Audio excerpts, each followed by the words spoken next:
સુરતના લાજપોર મધ્યસ્થ જેલમાં હત્યાના આરોપીનો મેડિકલ ઓફિસર પર જીવલેણ હુમલો કરતા ચકચાર મચી હતી. આરોપીને સિવિલમાં દાખલ થવું હતું, રિફર કરવાનું કહેતા માર માર્યો હતો. લાજપોર જેલમાં મેડિકલ ઓફિસર પર હત્યાના આરોપીએ હુમલો કરી દીધો હતો. આરોપીને સારવાર માટે સિવિલમાં દાખલ થવું હતું. જોકે મેડિકલ ઓફિસરે જરૂર જણાશે તો જ રિફર કરવાનું કહેતા ઉશ્કેરેલા આરોપીએ હુમલો કરી દીધો હતો. ઓફિસરને સારવાર માટે સિવિલ ખસેડાયા હતા. નવી સિવિલમાં મેડિકલ ઓફિસર તરીકે ફરજ બજાવતા ડોક્ટર ઉમેશ ચૌધરી હાલ લાજપોર જેલમાં આરોપીઓની સારવારની ફરજ બજાવી રહ્યા છે. શનિવારે તેઓ લાજપોર જેલમાં પોતાની ફરજ પર હાજર હતા ત્યારે હત્યાના ગુનાના કેદમાં દીપ નામનો એક આરોપી તેમની પાસે સારવાર માટે ગયો હતો. પોતાને ખાંસી આવતી હોવાનું જણાવી આરોપીએ સિવિલમાં સારવાર માટે રિફર કરવા ડોક્ટર ઉમેશ ચૌધરીને કહ્યું હતું.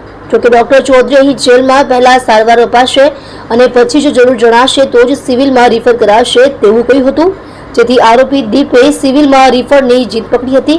જોકે તબીબે રિફરનો ઇનકાર કરી દેતા આરોપી દીપ ઉશ્કેરાઈ ગયો હતો અને તબીબ પર હુમલો કરી દીધો હતો. આરોપીએ ડોક્ટર ઉમેશને કાન પર, ગાલ પર તેમજ ગળાના ભાગે તમાચા મારી દીધા હતા. તેમને કાનમાં ઈજા થતા સારવાર માટે એમ્બ્યુલન્સમાં સિવિલ લવાયા હતા. બનાવને પગલે પોલીસ કાફલો સિવિલ હોસ્પિટલ દોડી આવ્યો હતો. ઇજાગ્રસ્ત મેડિકલ ઓફિસર ઉમેશ ચૌધરીએ જણાવ્યું હતું કે આરોપી હત્યાના ગુનામાં જેલની અંદર કેદ છે, તેમજ તેનું નામ દીપ છે.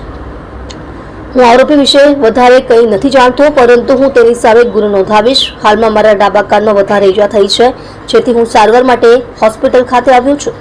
ડોક્ટર ઉમેશ ચૌધરી પર હુમલો કરનાર આરોપી દીપ રવિન્દ્રભાઈ પટેલ, રહેવાસી 342 ઇન્દિરાનગર, આઝાદનગર, ભટાર, સુરત, જે હાલ લાજપોર જેલ ખાતે છે.